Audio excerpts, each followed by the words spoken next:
Hello everyone, welcome back to Illume Biology. Blood वाले sessions को आगे बढ़ाते हैं हम लोग, और आज हम लोग यहाँ से शुरू करेंगे हमारा नया टॉपिक एनीमिया, जो कि एक बहुत इंपॉर्टेंट टॉपिक है। ठीक है, इस एनीमिया में हमने बहुत से वीडियोस बनाऊंगा मैं इसमें, क्योंकि कुछ बहुत से अलग अलग टाइप्स के एनीमिया हैं, हमें सब डिस्कस करना है यहाँ पे। तो आयरन डेफिशिएंसी एनीमिया पे अलग वीडियो है, मेगालोब्लास्टिक एनीमिया पे अलग वीडियो है। ठीक है, और बाकी मैक्सिमम जो छोटे मोटे टॉपिक्स थे वो मैंने इसी वीडियो में कवर कर लिए। तो चलो शुरू करते हैं। देखो, मैं आपसे रिक्वेस्ट क्या करूँगा कि ये वीडियो देखने से पहले आपको सबसे पहले तो इससे पहले जो हमने एक वीडियो बनाया था जिसमें हमने ब्लड इंडेक्स की बात की थी, है ना, कुछ इंडाइसिस की बात की थी हमने, जैसे पीसीवी की बात की, हेमाटोक्रिट वैल्यू की बात की, उसके अलावा हमने बात की एमसीएचसी की बात की, है ना। तो ये सब वो वाला वीडियो एक बार पहले अच्छे से देखो, ताकि क्या है कि कुछ ये जो पर्टिकुलर टर्म्स आपको पहले समझ में आ जाए, तभी आप एनीमिया को और अच्छे से समझ पाओगे। तो चलिए शुरुआत करते हैं हम लोग। जब भी एनीमिया वर्ड आता है तो सबसे पहले ये पिक्चर हमारे दिमाग में आता है। एनीमिया का काफ़ी क्लियर पिक्चर है, ये एक नॉर्मल फिल्म है ब्लड का, जिसमें आपको बहुत सारे आरबीसीज देखने को मिल रहे हैं, जबकि एनीमिया के केसेस में आरबीसीज का नंबर काफ़ी रिड्यूस हो जाता है। तो एनीमिया का सबसे पहला मतलब दिमाग में क्या आता है? Deficiency of RBCs. यानी डेफिशिएंसी ऑफ आरबीसीज होगा तो हीमोग्लोबिन का भी कॉन्सेंट्रेशन ब्लड में जो है ना वो कम होने लगता है। अब डेफिनेशन क्या कहती है पैथोलॉजी की बुक्स में? डेफिनेशन कह रही है कि एनीमिया वो कंडीशन है जिसमें हीमोग्लोबिन कॉन्सेंट्रेशन जो है ब्लड में वो लोअर लिमिट से भी नीचे आ जाता है। देखो, बहुत अच्छी डेफिनेशन लिखी है इन्होंने कि जो हम कहते हैं ना, जब भी एक हीमोग्लोबिन का हम वैल्यू लिखते हैं तो एक रेंज में लिखते हैं हम लोग। तो उस रेंज में एक अपर लिमिट होती है और एक लोअर लिमिट होती है। तो अगर आपका हीमोग्लोबिन कॉन्सेंट्रेशन उस लोअर लिमिट से भी, नॉर्मल रेंज की लोअर लिमिट से भी कम हो जाए, तो उस केस में आप जो है एनीमिया उसको कंसिडर करते हो। अभी लोअर लिमिट है क्या? तो डिपेंड करता है सेक्स और एज पे। तो अगर बात करें मेल में, तो मेल में जो लोअर लिमिट है हीमोग्लोबिन की वो है 13 ग्राम पर डेसीलीटर। इससे नीचे अगर हीमोग्लोबिन गया तो ये एनीमिया की कंडीशन कहलाएगी। फीमेल में यही लोअर लिमिट 11.5 है और इन्फेंट्स में रहती है करीब ये 15 ग्राम पर डेसीलीटर। तो ये लोअर लिमिट्स हैं। इन लोअर लिमिट से नीचे हीमोग्लोबिन आते ही हम उसको एनीमिया कंसिडर कर लेते हैं। अब हीमोग्लोबिन हालांकि एक मोस्ट ऑफ द केसेस में हीमोग्लोबिन को ही जो है यूज़ किया जाता है as an indicator of anaemia. Major parameter यही है। बट जैसा मैंने पिछले वीडियो में भी आपको सिखाया था कि कुछ और वैल्यूज़ भी मैटर करती है, जैसे HV haematocrit value, packed cell volume PCV, उसके अलावा mean corpuscular volume, mean corpuscular haemoglobin और MCHC mean corpuscular haemoglobin concentration. ये कुछ ऑल्टरनेट मीन्स हैं जो एनीमिया एसेस करने में हेल्प करते हैं। एनीमिया एसेस करना मतलब कि देखो, केवल ये कहना कि हीमोग्लोबिन डेफिशिएंसी एनीमिया है ये सफिशिएंट नहीं है। क्यों नहीं है? बिकॉज एनीमिया के बहुत सारे अलग अलग कॉजेज़ हैं। ठीक है, एनीमिया के बहुत से अलग अलग टाइप्स हैं, तो हमें उन टाइप्स को समझना होगा। और उन टाइप्स को समझना है अगर आपको, तो आपको ये सारे पैरामीटर्स पहले समझ में आने चाहिए। तो ये वाला वीडियो आप पहले ज़रूर देखो, उसके बाद जो है मैं अभी भी आपको कहूँगा कि उसके बाद ये वाला वीडियो आपने देखना है। चलिए और आगे बढ़े। अगर हम जनरल कॉजेज़ की बात करें एनीमिया की, तो देखो बहुत सिंपल सी बात है। देखो क्या हो रहा है, आरबीसीज डेफिशिएंसी है। तो अब जनरल कॉजेज़ में पहला कॉज है कि आरबीसी का प्रोडक्शन ही कम हो गया है। भाई नॉर्मली जितने आरबीसीज बन रहे थे बोन मैरो के अंदर, उनका प्रोडक्शन क्या हो गया? कम हो गया। या फिर ऐसा हो सकता है कि आरबीसीज का डिस्ट्रक्शन बढ़ गया हो किसी रीज़न से, यानी जो हीमोलाइसिस हो रहा है वो किसी रीज़न से ज़्यादा हो रहा है एज़ कम्पेयर टू एरिथ्रोपोइसिस। जितना एरिथ्रोपोइसिस नहीं है उससे ज़्यादा अगर हीमोलाइसिस होगा तो ऑब्वियस सी बात है आरबीसी की डेफिशिएंसी होगी। या फिर अगर किसी रीज़न से काफ़ी ज़्यादा ब्लड का लॉस हो जाए तो उस ब्लड के साथ में आरबीसीज का लॉस होगा, जिसकी वजह से एनीमिया हो सकता है। तो ये 3 जनरल कॉजेज़ है यहाँ पर। ठीक है, लेकिन ये केवल जनरल कॉज है, हम लोग स्पेसिफिक कॉजेज़ की भी यहाँ पर बात करेंगे। अब एनीमिया के क्लासिफिकेशन की बात करें तो पहला क्लासिफिकेशन हम पढ़ते हैं मॉर्फोलॉजिकल क्लासिफिकेशन। मॉर्फोलॉजिकल क्लासिफिकेशन यानी कि आरबीसीज की मॉर्फोलॉजी के बेस पे, कि आरबीसी की मॉर्फोलॉजी कैसी है, वो कैसा दिख रहा है, वो उसके बेस पे हम लोग बात करें। तो ये हमने डिस्कस किया था, आपको अगर याद हो तो, ब्लड इंडाइसिस वाले वीडियो में। ठीक है, अब हम बात करेंगे कि इसको क्लासिफिकेशन के लिए, अगर वो वीडियो आपने देखा है तो ये स्लाइड आपको बहुत इजीली समझ में आ जाएगी। देखो, हम लोग यहाँ पे बात कर रहे हैं आरबीसी की साइज़ और आरबीसी के कलर की। आरबीसी का साइज़ हम मेजर करते हैं in the form of mean corpuscular volume MCV, और कलर डिपेंड करता है कि उसमें हीमोग्लोबिन कितना है, यानी कि MCHC mean corpuscular haemoglobin concentration. अब आरबीसीज में हीमोग्लोबिन जितना ज़्यादा होगा आरबीसी उतना बढ़िया रेड दिखेगा, और अगर कम होगा ये तो इस तरह के आरबीसीज थोड़े पेल दिखाई देते हैं। ठीक है, तो ये आप एमसीएचसी से भी कंसिडर किया जाता है इसको। आप ये वीडियो ज़रूर देखो, आपको ये चीज़ें और अच्छे से वहाँ पे समझ में आ जाएगी। अब हम पहला एनीमिया देखते हैं जिसको कहा जाता है नॉर्मोसाइटिक नॉर्मोक्रोमिक एनीमिया। जैसे नाम से समझ में आ रहा है, नॉर्मोसाइटिक, क्रोम का मतलब होता है कलर, नॉर्मल सेल का साइज अगर होगा तो नॉर्मोसाइटिक, और क्रोम मीन्स कलर, यानी कि आरबीसी का कलर अगर नॉर्मल है तो वो नॉर्मोक्रोमिक। तो ऐसा एनीमिया जिसमें आरबीसी का साइज और आरबीसी का कलर यानी उसका एमसीवी और एमसीएचसी दोनों नॉर्मल है, उसको कहा जाता है नॉर्मोसाइटिक नॉर्मोक्रोमिक एनीमिया। अब कैसा हो जाए, अगर सेल जो साइज़ है वो नॉर्मल है लेकिन उसके अंदर हीमोग्लोबिन का कॉन्सेंट्रेशन कम है यानी एमसीएचसी कम है, तो ऐसा आरबीसी कैसा दिखेगा, साइज़ उसकी नॉर्मल रहेगी लेकिन वो पेल दिखाई देगा। इस तरह के एनीमिया को कहा जाता है नॉर्मोसाइटिक हाइपोक्रोमिक, यानी नॉर्मल तो है उसका साइज़ लेकिन क्रोम यानी कि उसका कलर हाइपो यानी कि रिड्यूस हो गया है, उसका कलर रिड्यूस हो गया यानी थोड़ा पेल दिखाई दे रहा है वो, तो नॉर्मोसाइटिक हाइपोक्रोमिक। फिर आता है मैक्रोसाइटिक हाइपोक्रोमिक। मैक्रोसाइटिक का मतलब हो जाएगा कि साइज़ मैक्रो यानी कि बड़ी है, और हाइपोक्रोमिक यानी कि पेल है, वो कलर उसका पेल है हो गया। तो अगर साइज ऑफ आरबीसी बढ़ जाए और कलर कम हो जाए तो उसको कहते हैं मैक्रोसाइटिक हाइपोक्रोमिक। और चौथा टाइप रहता है माइक्रोसाइटिक हाइपोक्रोमिक, यानी साइज़ में आरबीसी छोटा हो गया है और कलर भी उसका पेल हो गया है ना, स्मॉल साइज और लेस कलर। इस तरह के एनीमिया को कहा जाता है माइक्रोसाइटिक हाइपोक्रोमिक एनीमिया। तो इसका मॉर्फोलॉजिकल क्लासिफिकेशन है। अब हम सोचे होंगे कि सर हम ये सब क्यों पढ़ रहे हैं, क्योंकि आप मॉर्फोलॉजिकल क्लासिफिकेशन के बेस पर ही फर्दर आगे ट्रीटमेंट की बात करते हैं। एक एग्जांपल लेता हूँ, जैसे अगर आपको ऐसा ब्लड फिल्म दिख रहा है आपको कि जिसमें आरबीसीज छोटे हैं और उसका कलर थोड़ा पेल है, तो इसका कॉज जो है वो है आयरन की डेफिशिएंसी, इसका कॉज है आयरन की डेफिशिएंसी। तो अगर ऐसा एनीमिया का केस होगा तो ऐसे एनीमिया में हम लोग आयरन का पेशेंट को जो है वो डोसेज देते हैं आयरन का, जिसकी वजह से ये ठीक होता है। तो डायग्नोसिस परफेक्ट होना बहुत ज़रूरी है अगर आप चाहते हो कि ट्रीटमेंट उसका परफेक्ट रहे। तो ये मॉर्फोलॉजिकल क्लासिफिकेशन। नेक्स्ट हम बात करते हैं इटियोलॉजिकल क्लासिफिकेशन। और इटियोलॉजी ये जो वर्ड होता है, पहले हम इस इटियोलॉजी वर्ड की बात करते हैं। इटियोलॉजी एक वर्ड होता है जिसका मतलब होता है कॉज ऑफ द डिजीज़, कि डिजीज़ होने के पीछे का कारण क्या है। तो इटियोलॉजिकल क्लासिफिकेशन का मतलब क्या हो गया कि एक ऐसा क्लासिफिकेशन जिसमें हम एनीमिया के कॉज की बात करते हैं कि कॉज क्या है जिसकी वजह से पेशेंट को एनीमिया हुआ है, उसके बेस पे हम ये क्लासिफिकेशन यहाँ पर स्टडी करेंगे। तो चलिए शुरुआत करते हैं। इटियोलॉजिकल क्लासिफिकेशन की अगर मैं बात करूँ तो एनीमिया टोटल 5 टाइप के रहते हैं। सबसे पहला है हेमरेजिक एनीमिया, सेकेंड है हिमोलाइटिक एनीमिया, फिर न्यूट्रिशन डेफिशिएंसी एनीमिया, फिर अप्लास्टिक एनीमिया और फिर anaemia of chronic diseases. Words पे जाते हैं हम लोग। देखो सबसे पहला हेमरेजिक एनीमिया। हेमरेज का मतलब क्या होता है, ब्लड लॉस। अगर किसी रीज़न से ब्लड लॉस हो रहा है बॉडी से तो इस तरह के एनीमिया को कहा जाएगा haemorrhagic anaemia, anaemia because of haemorrhage.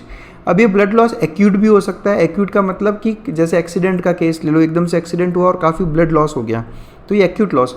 और क्रोनिक लॉस का मतलब हो गया कि धीरे धीरे धीरे जो है ब्लड का लॉस हो रहा है और वो पेशेंट को पता नहीं चल पाया। जैसे कि आप इसका एक छोटा सा एग्जाम्पल ले लेते हैं कि स्टमक में अल्सर्स हैं और उन स्टमक अल्सर्स से ब्लीडिंग हो रहा है ना, वो बिकॉज इंटरनल ब्लीडिंग है, तो वो पेशेंट को इतना इजीली समझ में आया नहीं, जिसकी वजह से बहुत क्रोनिक टाइम तक ब्लड का लॉस होता रहा। तो ये क्रोनिक लॉस ऑफ ब्लड और एक्यूट लॉस ऑफ ब्लड, ये 2 तरह के हेमरेजिक एनीमिया रहते हैं। अब सबसे मेन बात पता है क्या है कि इन दोनों में जो डिफरेंस है उनमें ये मेन मॉर्फोलॉजिकल डिफरेंस आएगा।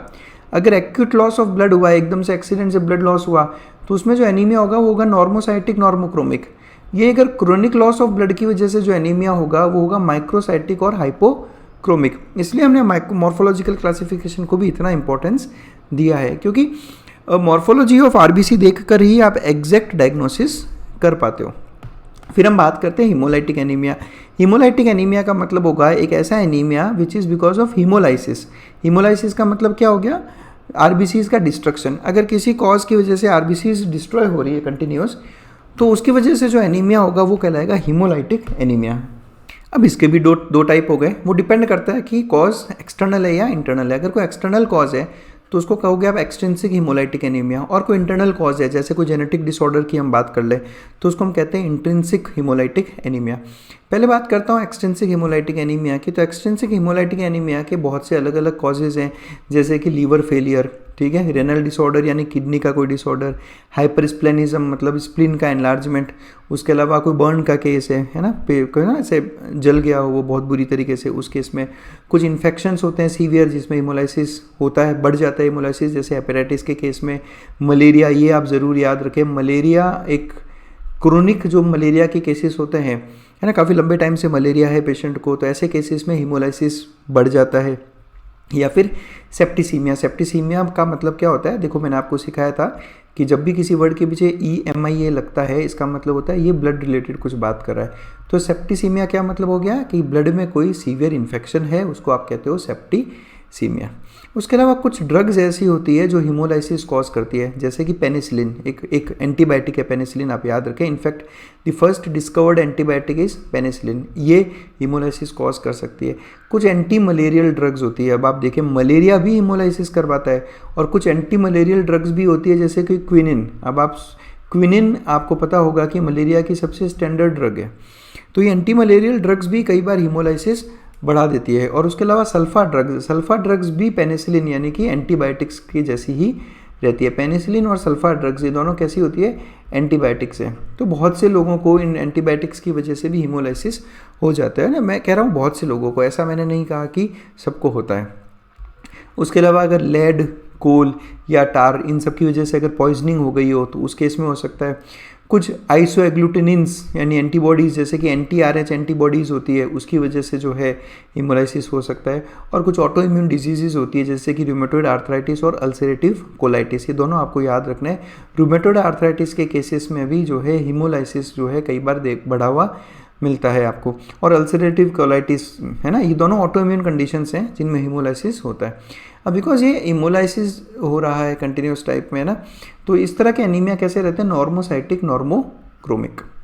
फिर हम बात करें इंट्रिंसिक हिमोलाइटिक एनीमिया की, यानी कुछ इंटरनल कॉजेज, जैसे कि हेरिडिटरी डिसऑर्डर्स है ना, इंटरनल कॉजेज मतलब आपके जीन में ही कुछ गड़बड़ है।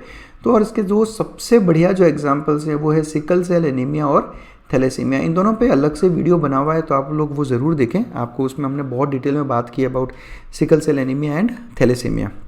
तो ये दो मेन रीज़न है इंट्रिंसिक हिमोलाइटिक एनीमिया के। फिर जो तीसरा टाइप है वो है न्यूट्रिशन डेफिशिएंसी एनीमिया, यानी एक ऐसी एनीमिया जिसमें जो है ना कमी रही है न्यूट्रिशन में, जैसे कि आयरन की डेफिशिएंसी हो गई, या प्रोटीन डेफिशिएंसी है, विटामिन B12 डेफिशिएंसी है, या फॉलिक एसिड की डेफिशिएंसी। इन 4 डेफिशिएंसी की वजह से भी एनीमिया होता है। अब आप सबको पता है कि आयरन, B12, फॉलिक एसिड और हीमोग्लोबिन क्या है, हीमोग्लोबिन एक प्रोटीन ही है बेसिकली, तो प्रोटीन की deficiency will also lead to haemoglobin का डेफिशिएंसी। तो ये चारों डेफिशिएंसी के केस में हीमोग्लोबिन के में गिरावट आती ही आती है, जिसको कहते हो आप न्यूट्रिशन डेफिशिएंसी एनीमिया। अब सबसे इंपॉर्टेंट टाइप का जो एनीमिया है ना वो यही है, इनमें जो सबसे कॉमन एनीमिया जो आपको देखने को मिलेगा लोगों में वो न्यूट्रिशन डेफिशिएंसी एनीमिया ही है। बिकॉज आपको भी पता है अच्छे से कि अभी वर्ल्ड में जो ये जो हंगर जो है, मतलब कि जो भूखमरी है वो कितनी ज़्यादा है ना, कितनी, मतलब बहुत से कंट्रीज़ आज भी ऐसे हैं जो पॉवर्टी, जिसमें पॉवर्टी बहुत ज़्यादा है। तो न्यूट्रिशन डेफिशिएंसी एनीमिया आपको काफ़ी जो है प्रेवलेंट देखने को मिलेगी। अब यहाँ पे जो सबसे इम्पॉर्टेंट चीज़ आपको याद रखनी है, वो याद रखनी है जो आपसे एग्ज़ाम में पूछी जाएगी, वो है ये जो टाइप ऑफ एनीमिया है ना उसमें कौन कौन से मॉर्फोलॉजिकल टाइप ऑफ आरबीसीज दिखते हैं। जैसे कि देखो आप, मैं बताऊँ आपको, हमेशा ध्यान रखें, सबसे पहले बात करते हैं आयरन डेफिशिएंसी एनीमिया। याद कर लो यहीं पे, अगर माइक्रोसाइटिक हाइपोक्रोमिक एनीमिया है तो वो आयरन डेफिशिएंट एनीमिया है, ठीक है। उसके अलावा विटामिन B12 और फॉलिक एसिड, इन दोनों के केस में ही आपको जो है मैक्रोसाइट्स देखने को मिलेंगे। मैक्रोसाइट्स यानी कि लार्जर आरबीसीज। तो अगर आरबीसीज बड़े देखने को मिल रहे हैं तो वो या तो B12 का डेफिशिएंसी है या फिर वो फॉलिक एसिड का डेफिशिएंसी है, और अगर आरबीसीज का साइज़ छोटा है तो वो आयरन डेफिशिएंसी है। तो बहुत ज़रूरी है एग्जैक्ट डायग्नोसिस, है ना, बिना टाइप ऑफ एनीमिया डिस्कस किए, यानी कि जैसे पेशेंट आता है आपके पास और केवल हम उसको आयरन दे रहे हैं, और पेशेंट को अगर बिना हमने उसका कंसिडर किया कि एनीमिया का कॉज क्या है, केवल आयरन दे रहे हैं, तो और उसको B12 डेफिशिएंसी की वजह से है, तो वो पेशेंट ठीक नहीं हो सकता। इसलिए बहुत ज़रूरी है कॉज पता करना। फिर जो चौथा टाइप है वो है अप्लास्टिक एनीमिया। अब अप्लास्टिक एनीमिया, सीधा ये जो वर्ड है अप्लास्टिक एनीमिया, ये बोन मैरो से डिराइव होता है। तो अप्लास्टिक एनीमिया, अब आरबीसीज कहाँ बनते हैं, बोन मैरो में। अगर बोन मैरो में कोई डिसऑर्डर है और उस डिसऑर्डर की वजह से आरबीसीज कम बन रहे हैं, है ना, आरबीसीज यानी एरिथ्रोपोइसिस ही कम हो रहा है, तो इस तरह के एनीमिया को हम कहा जाता है अप्लास्टिक एनीमिया। और अप्लास्टिक एनीमिया भी नॉर्मोसाइटिक, नॉर्मोक्रोमिक होता है, क्योंकि आरबीसीज बन ही नहीं रहे, कहीं और कोई डेफिशिएंसी नहीं है, बोन मैरो खुद ही आरबीसीज नहीं बना रहा किसी डिसऑर्डर की वजह से। और जो सबसे लास्ट क्लासिफिकेशन है वो है एनीमिया ऑफ क्रोनिक डिजीज़, यानी कुछ क्रोनिक लंबी चलने वाली बीमारियों की वजह से भी एनीमिया होता है, जिसमें हमने सबसे पहले रूमेटॉइड आर्थराइटिस की बात की ना, ऑटोइम्यून डिसऑर्डर है ये रूमेटॉइड आर्थराइटिस। बहुत से लोग जिनको रूमेटॉइड आर्थराइटिस है उनमें एनीमिया आपको देखने को मिलेगा। क्रोनिक इन्फेक्शंस होते हैं जैसे ट्यूबरकुलोसिस, बिल्कुल आपको ध्यान रखना है, टीबी के केसेस में भी आपको एनीमिया काफ़ी कॉमन देखने को मिलता है। तो है ना, आज जो सबसे इंपॉर्टेंट हमने 2 बीमारियों की बात की जिसमें आपको एनीमिया देखने को मिलता है, उसमें आपको क्या क्या याद रखना है। एक तो आपको याद रखना है हेपेटाइटिस पहला, उसके अलावा मलेरिया याद रखना है आपको दूसरा, उसके अलावा आप याद करें ट्यूबरकुलोसिस तीसरा। ये 3 ऐसे इन्फेक्शंस हैं, ये मैं इन्फेक्शंस की बात कर रहा हूँ। जैसे मैं इस लिस्ट में मैंने रूमेटॉइड आर्थराइटिस और अल्सरेटिव कोलाइटिस नहीं डाला, ये दोनों इन्फेक्शंस नहीं है। हेपेटाइटिस जो हेपेटाइटिस वायरस की वजह से होता है, मलेरिया जो प्लाज्मोडियम नाम के प्रोटोजोआ से होता है, और ट्यूबरकुलोसिस जो कि एक बैक्टीरिया माइकोबैक्टीरियम ट्यूबरकुलोसिस की वजह से होता है। इन तीनों केसेस में आपको एनीमिया देखने को मिलेगा। क्रोनिक रेनल फेलियर है, काफ़ी टाइम से अगर किडनी डैमेज है तो एनीमिया होता है ऐसे केसेस में भी। और कुछ नियोप्लास्टिक यानी कैंसरस कंडीशंस में, नियोप्लाज्म मतलब ट्यूमर्स एंड कैंसर्स, तो जैसे हॉजकिंस लिम्फोमा या हॉजकिंस डिजीज़ हम कहते हैं, उस केस में भी आपको एनीमिया देखने को मिलेगा। अब इन सब केसेस में जो आपको एनीमिया देखेगा वो नॉर्मोसाइटिक नॉर्मोक्रोमिक टाइप का एनीमिया है, ठीक है। तो इसलिए समझना बहुत ज़रूरी है कि कौन से टाइप के एनीमिया की यहाँ पर बात चल रही है। अब देखो मैं क्या करने वाला हूँ, मैं आपको इस वीडियो में तो नहीं, लेकिन हम लोग किस किस पे अलग एक पूरा वीडियो बनाएंगे, तो मैं बनाऊंगा एक आयरन डेफिशिएंसी पे एक वीडियो है ना, और एक वीडियो बनाएंगे हम B12 और फॉलिक एसिड की डेफिशिएंसी पे, साथ में बना देंगे हम लोग। मेगालोब्लास्टिक एनीमिया वाला वीडियो अलग रहेगा, सिकल सेल एनीमिया का वीडियो अलग है, थैलेसीमिया का वीडियो अलग है ना, कि बड़े टॉपिक्स हैं, इनको भी जो है कंसिडर करना बहुत ज़रूरी है। हॉजकिंस डिजीज़ भी हम लोग एक वीडियो बनाने का ट्राई करूँ, क्योंकि केवल एनीमिया नहीं, हॉजकिंस डिजीज़ में हम लोग को बहुत कुछ और पढ़ना है। रूमेटॉइड आर्थराइटिस पे भी एक अलग से वीडियो बना रखा है, आप वो भी देख सकते हो वहाँ पर, ठीक है। अल्सरेटिव कोलाइटिस को मैंने एक वीडियो बना रखा है जिसमें हमने बात की अबाउट ऑटोइम्यून कंडीशंस, तो बहुत सारे वीडियोज़ हैं मेरे ऑटोइम्यून डिजीज़ पे, वहाँ पे आप अल्सरेटिव कोलाइटिस वगैरह पढ़ सकते हो। तो ये थे बेसिक टाइप्स ऑफ एनीमिया जो हमने अभी डिस्कशन किए थे। तो क्लासिफिकेशन हमने यहाँ देखा था। अगर आपको फिर भी किसी तरह का डाउट हो तो आप मुझे मेरे व्हाट्सएप नंबर पे, मेरे को मेल आईडी और मेरी इंस्टाग्राम आईडी पे मुझसे कांटेक्ट कर सकते हो। मुझसे आप इंस्टाग्राम पे भी जुड़िए, वहाँ पे हम लोग लगातार रील्स अपलोड करते रहते हैं ताकि जो है आप लोगों को और नॉलेज बढ़ता रहे आप लोगों का। और हमारे व्हाट्सएप ग्रुप से जुड़ जाइए, जब भी कोई वीडियो या कुछ पोस्ट रिलीज़ होती है हम इस ग्रुप पे सबसे पहले पोस्ट करते हैं इसको। नेक्स्ट वीडियोज़ में हम लोग देखेंगे about different types of anaemia.